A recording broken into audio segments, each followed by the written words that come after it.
नमस्कार. आजच्या भागामध्ये आपण पाहणार आहोत की भूमी आता नवीन नवीन गोंधळ घालत असते आणि त्यामुळं रागिणीला खूपच त्रास होत असतो. इकडे रागिणी आकाशच्या मागं लागलेली असते की आकाश पहिलं या पेपरवरती सह्या कर. भूमी कशी आहे माहिती आहे ना तुला? अरे हा डिफेन्स जो आहे ना आपल्याला यासाठी हवा आहे की भूमीला या सगळ्या कामामध्ये कोण मदत करतंय किंवा या सगळं भूमीच्या आडून कोण करून घेतंय हे सगळं आपल्याला कळलं पाहिजे. त्यासाठी मी तुला ह्यासाठी बोलवलेलं आहे, असं आकाशला रागिणी सांगत असते. त्यामुळं लवकरात लवकर तू याच्यावरती सह्या कर, असं रागिणीचं म्हणणं असतं. परंतु आकाश म्हणत असतो की मला कळतच नाही आहे, पण आई आता या सगळ्या गोष्टींची गरज आहे का? भूमी आली आहे ना आता घरी, मग कशासाठी हे सगळं करायचं आहे, असं आकाश म्हणत असतो आणि त्या पेपरवरती सही करायला जातच असतो. आणि तेवढ्यातच भूमी जोरात किंचाळत असते, आकाश आकाश करून ती ओरडत असते. आणि तेव्हा मात्र आकाशला काहीच कळत नाही. तो धावतच निघायला लागतो आणि धावत खाली येतो. त्यावेळेस त्याने विचार केलेला नसतो की रागिणीने आपल्याला हे पेपर दिलेले आहेत, या पेपरवरती आपल्याला सह्या करायच्या आहेत. ते पेपर तो तसेच टाकतो आणि धावतच खाली येतो. कारण आकाशचं असं म्हणणं असतं, काहीही झालं तरीही फर्स्ट प्रायोरिटी ही भूमीला असली पाहिजे. आणि इकडे भूमी जोरात ओरडत असते. जोपर्यंत आकाश येत नाही तोपर्यंत तिचा ओरडा सुरूच असतो. म्हणजे जणू काय भूमीला कळलेलंच आहे की रागिणी लगेच आता त्याच्याकडून सह्या घेत आहे. अशाच आविर्भावामध्ये भूमी राहत असते आणि रागिणीला दाखवत असते की ती काय करू शकते. आकाश खाली आलेला असतो, रागिणीही खाली आलेली असते. तेव्हा भूमी रागिणीच्या समोर आकाशला म्हणते की आकाश, आत्ताच्या आत्ता मला डिवोर्स हवा आहे. आत्ताच्या आत्ता मला आणि माझ्या बाळाला न्याय हवा आहे. हे सगळं भूमीचं सुरू असतं. तेव्हा रागिणी म्हणते, काय चाललंय नक्की तुझं? म्हणजे हे काय खेळ आहे का? तेव्हा रागिणीला भूमी म्हणत असते, हो, कारण आत्ता हे मला माझ्या बेडरूममध्ये जायपासून अडवतायत आणि मग माझ्या बाळाच्या हक्काचं काय? त्यामुळे मला आत्ताच्या आत्ता डिवोर्स हवा आहे. तेव्हा आकाश म्हणत असतो, काय झालंय नक्की? तेव्हा भूमी सांगते की आकाश, आता मला तूच सांग, मला आणि बाळाला तुझ्यासोबत रूममध्ये राहायचं आहे, तर हे माझा हक्क मला देत नाहीत. हे मला सांगत आहेत की मी जाऊन राहायचं आहे, ते म्हणजे की या आपल्या आपल्या रूममध्ये न राहता मला यांनी सांगितलेलं आहे की मी कुठे राहायचं आहे, तर मला म्हणे की मी गेस्ट रूममध्ये राहायचं आहे. मला पौर्णिमा आणि अभिजित हे सांगत आहेत. तेव्हा मात्र इकडे आकाश म्हणतो की नाही. तेव्हा भूमी म्हणते की मला तूच सांग आता नक्की काय केलं पाहिजे, कारण काहीही झालं तरीही मला आता कळतच नाही आहे की मी कोणता निर्णय घेतला पाहिजे आणि मी काय केलं पाहिजे. आकाश विचार करत असतो. भूमी म्हणत असते की मला आत्ताच्या आत्ता आकाश कळलं पाहिजे की नक्की काय झालेलं आहे, कारण मी जर गेस्ट रूममध्ये राहायचं असेल तर काय उपयोग आहे. तेव्हा आकाश तिथे उभा असतो. आकाश विचार करतो आणि भूमी म्हणत असते की मी असा विचार केलेला होता की काहीही झालं तरीही आकाश हे घर माझं आणि माझ्या बाळाचं आहे, त्यामुळे मी या घरात राहू शकते. तर इथे मला यांचं असं म्हणणं आहे की मी या घरामध्ये आलेली आहे पण गेस्ट रूममध्येच राहायचं. तेव्हा इकडे आकाश आणि भूमी बोलत आहेत. तेव्हा रागिणी म्हणते की मागच्या वेळेस तूच राहिली होती ना गेस्ट रूममध्ये, म्हणून सांगितलं, एवढं काय त्याच्यामध्ये? तेव्हा भूमी म्हणत असते की हो, मागच्या वेळेस मीच राहिली होते गेस्ट रूममध्ये, पण आत्ता मला गेस्ट रूममध्ये राहायचं नाही. आकाशला भूमी म्हणत असते, तू सांग मला काय करायचं आहे, तू जे म्हणशील ते मी करायला तयार आहे, असं भूमीचं म्हणणं असतं. आणि त्याचवेळी आकाश म्हणतो की भूमी, तू महाजनांची सून आहे, माझी बायको आहे, या हक्काने हे 6 महिने तरी तुला जे हवं ते या घरामध्ये करू शकते. आता भूमीला आकाशने पूर्ण अधिकार दिलेले असतात. आणि एवढं सगळं झाल्यानंतर भूमी मात्र जाम खुश झालेली असते. तिला खूप आनंद झालेला असतो. आणि त्यावेळेस आजीही पाहत असते, कारण भूमी प्रत्येक वेळेस एकच बोलत असते की मला डिवोर्स दे, मला मोकळं कर, मला या घरात राहायचं नाही. हे सगळं भूमीचं चालू असतं. पण आता भूमीला हे जेव्हा कळतं, आकाश तिला म्हणतोय की या घरातले सगळे अधिकार तुझ्याकडे आहेत. आणि त्याचवेळी भूमीला मात्र खूप आनंद होतो. आणि भूमी म्हणू लागते की झालं तर मग आता आकाशनेच मला सांगितलेलं आहे, त्यामुळं मला कोणीही इथून अडवू शकत नाही, मला कोणीही इथून बाहेर काढू शकत नाही, हे तर फायनल झालेलंच आहे, असं इकडं भूमीचं म्हणणं असतं. आणि मग आकाशला जवळ पकडत ती म्हणत असते की आता मला कळलेलं आहे की बाळाच्या बाबांना बाळाची किती काळजी आहे. पण आता आकाश, माझं एक काम करशील का? ही जी बॅग आहे ना, तू स्वतःच्या हाताने आपल्या रूममध्ये घेऊन येशील का? कारण मला ते हवं आहे, असं भूमी बोलत असते. म्हणजे आकाशकडून तिला ज्या गोष्टी हव्या आहेत त्या गोष्टी कशा पद्धतीनं करून घ्यायच्या आहेत हे भूमीला मात्र चांगलंच कळलेलं असतं. आणि भूमी त्याच पद्धतीनं वागत असते आणि इकडे रागिणीला दाखवत असते की ती काय करू शकते. त्यानंतर आपल्याला पाहायला मिळतं की भूमी मात्र खुश झालेली असते. आकाशही तयार झालेला असतो.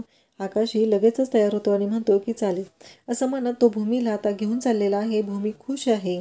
भूमीला आनंद त्या गोष्टीचा होत आहे की आकाशने तिला तो अधिकार दिलेला आहे. आकाशने तिला सांगितलेलं आहे की तू आपल्या रूममध्ये येऊन राहायचं आहे. एवढंच नाही तर या घरामध्ये तुला जे काही करायचं आहे ते सगळं करण्याचा अधिकार आहे, हेही आकाशने भूमीला सांगितलेलं असतं. त्यामुळं भूमीला खूपच आनंद झालेला असतो. भूमीला भारी वाटत असतं, कारण फायनली तिच्या मनासारख्या गोष्टी घडत असतात आणि तिला जे हवं ते तिथं पाहायला मिळत असतं. त्याचबरोबर आपल्याला पाहायला मिळतं की आकाश स्वतः आता भूमीची बॅग घेऊन निघालेला आहे आणि भूमीने आकाशला तेच सांगितलेलं होतं की माझी बॅग घेऊन चल, आणि आकाशने त्या गोष्टी केलेल्या असतात. आणि जाताना भूमी मात्र रागिणीला अशा पद्धतीचा तिथे पाहते, तेव्हा रागिणी मात्र पाहतच राहते. रागिणीला कळतच नाही आहे की हे सगळं काय होतंय. म्हणजे रागिणीला कळायच्या आतच भूमीने सगळा डाव पलटी केलेला असतो आणि इकडे रागिणीला काही कळलेलंही नसतं. रागिणीने आजपर्यंत जे काही राडे केलेले आहेत त्यामध्ये भूमीने एकच ठरवलेलं असतं की आता मी माघार घेणार नाही. काहीही झालं तरीही मी दाखवून देणार आहे की मी काय आहे ते. भूमी म्हणत असते की इतके दिवस मी सहन केलेलं आहे, पण ह्या बदललेल्या भूमीचं रूप पाहून यांच्या मात्र शेट्ट्या वाजल्या पाहिजेत. इकडे आपल्याला पाहायला मिळतं की भूमी आता रूमच्या जवळ आलेली असते आणि भूमी म्हणते की काय रे आकाश, म्हणजे कसं आहे माहिती आहे का, मगाशी मी पादुका घेऊन आले तेव्हा माझं स्वागत नाही करता आलं तुला, हे मला माहिती आहे. पण मला आता असं वाटतंय की माझं आणि माझ्या बाळाचं आपल्या बेडरूममध्ये येताना स्वागत झालं पाहिजे, असं भूमी बोलत असते. आकाश मात्र तिच्याकडे पाहतच राहतो. आकाश विचार करत असतो की हे भूमीचं काय चाललंय. आकाश म्हणतो आता कुठे वेळ आहे आणि आता काय तयारी करणार आहे. तेव्हा भूमी म्हणते की कसं आहे आकाश, तू क्रिएटिव्ह आहे हे मला माहितीच आहे ना, त्यामुळं काही प्रॉब्लेम नाही, तू काहीही कर, पण आमचं स्वागत केलंच पाहिजे. हे भूमीची नाटकं चाललेली असतात आणि भूमी हे सगळं बोलत असते. त्याचबरोबर भूमीचं असं म्हणणं असतं की आकाश, मला ना खरंच असं वाटतंय. तेव्हा आकाश म्हणतो अगं पण एवढ्या कमी वेळात मी काय करणार आहे आता, असं भूमीला तो बोलत असतो. तेव्हा भूमी म्हणत असते की तू काहीही करू शकतोस आकाश, मला माहिती आहे. मग आकाश म्हणतो ठीक आहे, तू थांब इथे, मी पाहतो काय करता येईल ते, असं म्हणत आकाश आता आतमध्ये चाललेला असतो. त्याचबरोबर आपल्याला पाहायला मिळतं भूमी त्याच्याकडे पाहत असते आणि म्हणत असते की मला कळतच नाही आहे की आकाश नक्की कशा पद्धतीनं काय करायचं आहे ते. आकाश म्हणतो की ठीक आहे, तू इथेच थांब, मी पाहतो मला काय करता येते ते, असं म्हणत आकाश आतमध्ये जातो. भूमीची बॅग घेऊन तो आतमध्ये गेलेला असतो आणि त्याचं चाललेलं असतं की आता तयारी करायची आहे. भूमीने त्याला सांगितलेलं असतं की माझ्यासाठी छान असं सेलिब्रेशन झालं पाहिजे आणि तो क्रिएटिव्ह आहे हेही आकाशला तेवढंच ठणकावून सांगितलेलं असतं. मग आकाश आत जातो. भूमी मात्र बाहेरून ओरडत असते आकाश किती वेळ, आकाश किती वेळ, अजून दरवाजा उघडला नाहीस तू, हेच भूमीचं चाललेलं असतं. तेव्हा आकाश दरवाजा उघडतो. हातामध्ये त्याच्या व्हाईट पेपरवरती वेलकम लिहिलेलं असतं आणि एका हातामध्ये फुलं असतात. आणि मग आकाश भूमीला म्हणतो की वेलकम, तुझं आणि बाळाचं स्वागत आहे. भूमी मात्र जाम खुश होते. आकाश तो फुलांचा जो गुच्छ आहे, कागदी फुलांचा जो गुच्छ आहे तो भूमीला देतो आणि म्हणतो की मी आत्ता ताजी फुलं आणू शकलेलो नाही म्हणून ही कागदाची फुलं आहेत. तेव्हा भूमी म्हणते की काहीच हरकत नाही आकाश, कारण काहीही झालं तरीही आत्ता हे दिलेली भावना त्याच्या मागची खूप महत्त्वाची आहे. फुलं कागदी असू दे किंवा साधी असू दे, असं भूमी म्हणत असते. आता भूमी आतमध्ये आलेली असते आणि आकाशही तिच्या मागोमाग आलेला असतो आणि आकाश म्हणतो की आणखी एक सरप्राईज आहे तुझ्यासाठी. भूमी म्हणते अजून एक सरप्राईज आहे. भूमीला खरं तर खूप आनंद झालेला असतो आणि भूमीला सरप्राईजेसवर सरप्राईजेस मिळत असतात. त्याचवेळी आपल्याला पाहायला मिळतं की भूमी खुश होते, कारण आकाशने खूप सुंदर असं डेकोरेशन केलेलं असतं आणि त्याचबरोबर भूमी आकाशकडे पाहत असते आणि आकाशने बेडवरती जे केलेलं असेल तिथं डेकोरेशन आहे ते सगळं पाहते आणि तिला खूप छान वाटतं. म्हणजे फायनली भूमीसाठी आकाशने हे सेलिब्रेशन केलेलं आहे, एवढी छान सजावट केलेली आहे, त्यामुळं भूमीला खूप छान वाटतं आणि ती आकाशच्या जवळ येते, आकाशच्या खांद्यावरती डोकं ठेवते आणि शांत होते. तेव्हा आकाश विचार करू लागतो की ही तीच भूमी आहे का, म्हणजे ही एकीकडे मला म्हणत आहे की मला डिवोर्स हवा आहे आणि दुसरीकडे माझ्या खांद्यावरती डोकं ठेवून माझ्या रूममध्ये तिला हक्काने राहायचं आहे. मग हे काय आहे, असा प्रश्न त्याला पडलेला असतो आणि आकाश त्याच विचारात असतो. तेवढ्यात आकाश म्हणतो की नक्की तुला काय हवं आहे. तेव्हा भूमी म्हणते की आता सध्या तरी मला पाणी हवं आहे. जेव्हा भूमी असं म्हणते तेव्हा आकाश तिच्याकडे पाहतच राहतो, कारण आता भूमीला पाणी हवं आहे आणि रूममध्ये आलेल्या भूमीला पाणी द्यायचं हा विचार आकाशच्या डोक्यात येतो आणि आकाश म्हणतो की मी देतो. मग आकाश लगेचच जातो आणि पाणी घ्यायला जातो आणि पाण्याचा ग्लास घेऊन भूमीच्या जवळ येतो. त्याच्या मनात मात्र सुरू असतं की ही भूमी अशी का वागते. आणि इकडे त्याला प्रश्न पडलेला असतो की आता करायचं काय. कारण काहीही झालं तरीही इकडे इकडे पाहायला मिळतं की काही झालं तरीही भूमी जे काही करत आहे त्यामुळं आकाश डिस्टर्ब झालेला आहे. कारण त्याला वाटत आहे की भूमी नक्की कोणत्या पद्धतीनं चाल खेळत आहे हे त्याला कळतच नाही. आणि भूमी मात्र आकाशच्या गालांवरून हात फिरवते आणि म्हणते की मला पाणी हवं आहे. पुन्हा आकाश तिला पाण्याचा ग्लास भरून देतो आणि तिला म्हणतो की हे घे. भूमी मात्र तो ग्लास हातात न घेता आकाशच्याच हातून पाणी प्यायला सुरुवात करते. तिला खूप छान वाटत असतं कारण आकाश तिला स्वतःच्या हाताने ते पाणी देत असतो आणि भूमी ते पाणी आकाशच्या हाताने पित असते. भूमीला सगळ्या गोष्टी आकाशकडून करायच्या असतात आणि वरून त्याला प्रत्येक वेळेस ती अगदी म्हणत असते, बाळाच्या बाबतीत बोलत असते, बाळाला हे हवं आहे, बाळाला ते हवं आहे, हेच भूमीचं चाललेलं असतं. आणि आकाश तिच्याकडे एकटक पाहत असतो. आकाशला कळतच नाही की नक्की काय झालेलं आहे. ही भूमी अशा पद्धतीनं का वागत आहे या गोष्टीचा विचार आकाश करत आहे. त्याचबरोबर आपल्याला पाहायला मिळतं की भूमी मात्र हट्ट पुरवून घेत आहे आणि भूमी म्हणते की आकाश, मला आणि बाळाला तुझी साथ अशीच हवी आहे. मला आणि बाळाला तुझा सहवास हवा आहे आणि तुला वाटतं ना आपलं बाळ तुझ्यासारखं झालं पाहिजे, म्हणून मी जास्तीत जास्त या रूममध्ये येऊन तुझ्या सहवासात राहण्याचा प्रयत्न करत आहे, असं भूमी बोलत असते. आणि इकडे आकाश पाण्याचा ग्लास तिथं ठेवतो आणि तेवढ्यातच त्याचा फोन वाजतो. भूमी विचारच करत असते. आकाश फोन बघतो आणि इकडे फोनवरती बोलत असतो. त्याचवेळी आपल्याला पाहायला मिळतं रागिनी मात्र भयानक चिडलेली असते. ती रागिनी म्हणत असते की नक्की काय झालेलं आहे, ही भूमी अशी का आहे, म्हणजे हिला नक्की काय करायचं आहे. मला असं वाटतं की मी जे डिफेन्स पेपर तयार केलेले आहेत त्याचं सत्य या भूमीला कळलेलं आहे, म्हणून तिने प्रत्येक वेळेस माझा डाव हाणून पाडण्यासाठी इथं आलेली आहे. हे सगळं रागिनी बोलत असते. अभि आणि पौर्णिमा तिथं असतात. अभिला म्हणत असते की अभि, काही करून त्या आकाशवरती तुला लक्ष ठेवायचं आहे आणि त्या डॉक्टर प्रधान केसकडे लक्ष द्यायचं आहे, असं रागिनी अभिला सांगत असते. त्याचबरोबर ती पौर्णिमाला म्हणते की तू इकडे ये. पौर्णिमा म्हणते की तरी नशीब ती मनू इथं नाही, म्हणून मानसी जर इथं असेल तर खूपच अवघड गेलं असतं. तेव्हा रागिनी म्हणते की काय प्रॉब्लेम नाही आहे, कारण ती कधी टपकेल तेव्हाही सांगता येणार नाही, उद्या सकाळी पण ती येऊ शकते, असं रागिनी बोलत असते. त्याचबरोबर आपल्याला पाहायला मिळतं की रागिनीला खूप राग आलेला असतो आणि ती पौर्णिमाला म्हणते की आता तुला भूमीवरती बारीक लक्ष ठेवायचं आहे, तिची पुढची चाल काय असणार आहे हे शोधायचं आहे.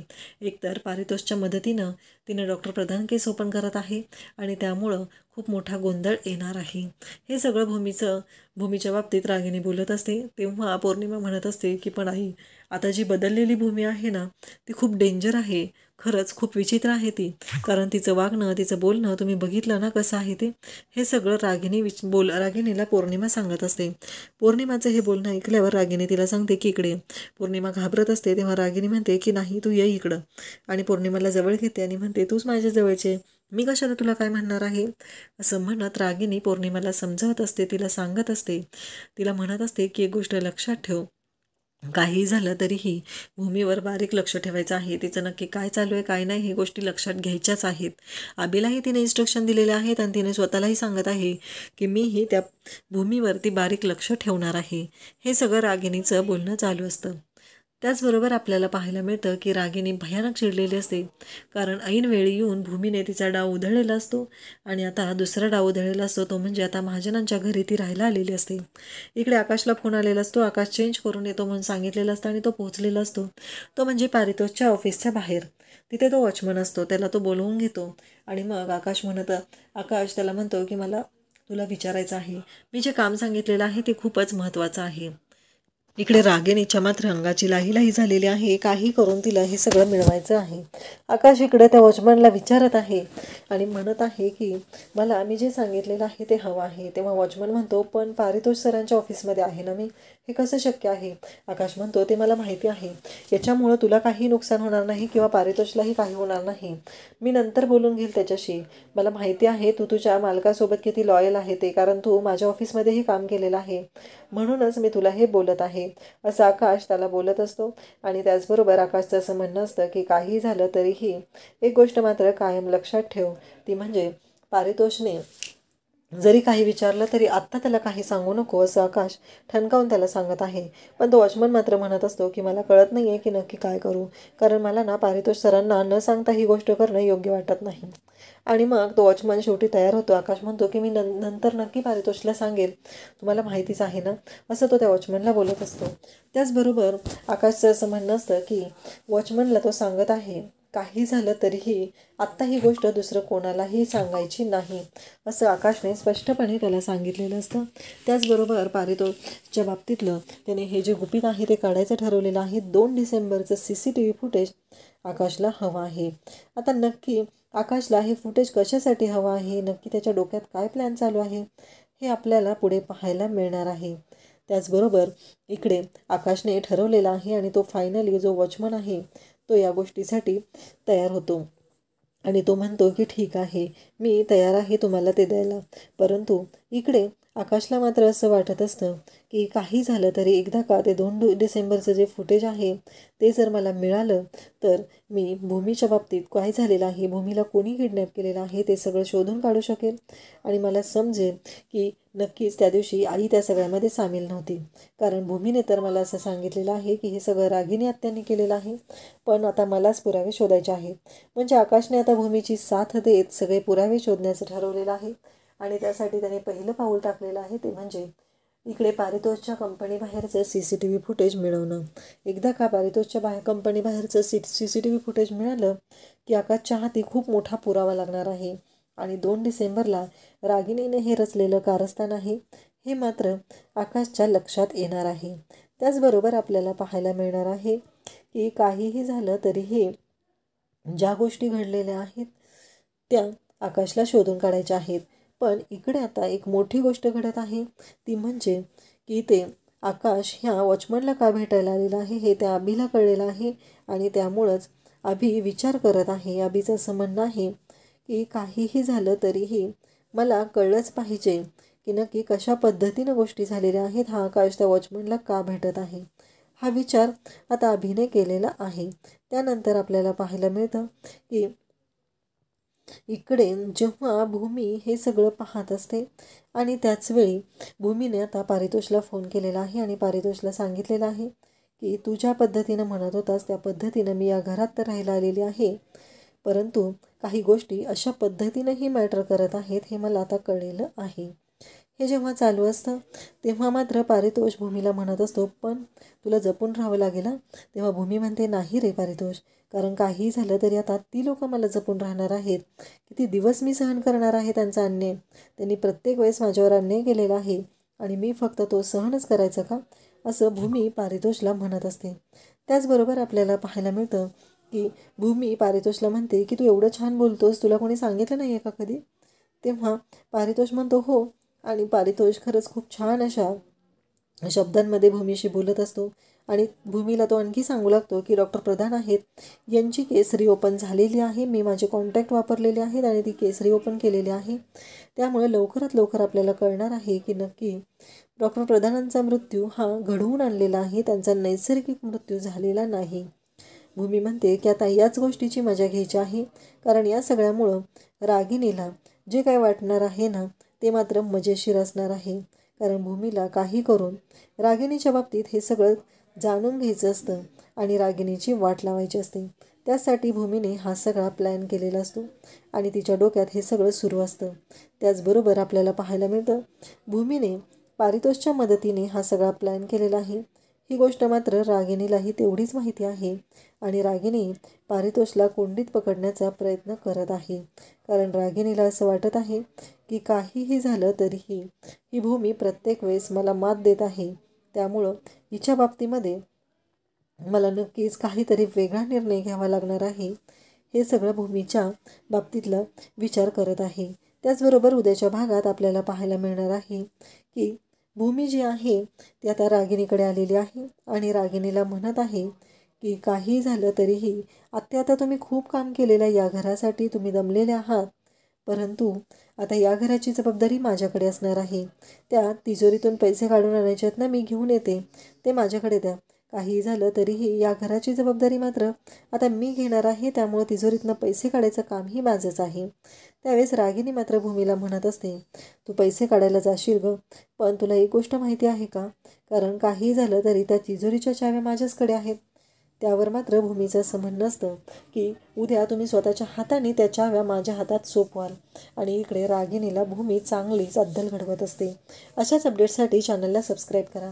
आणि भूमीचं हे बदललेलं रूप तुम्हाला कसं वाटतंय ते नक्की कमेंट करून सांगा. थँक्यू.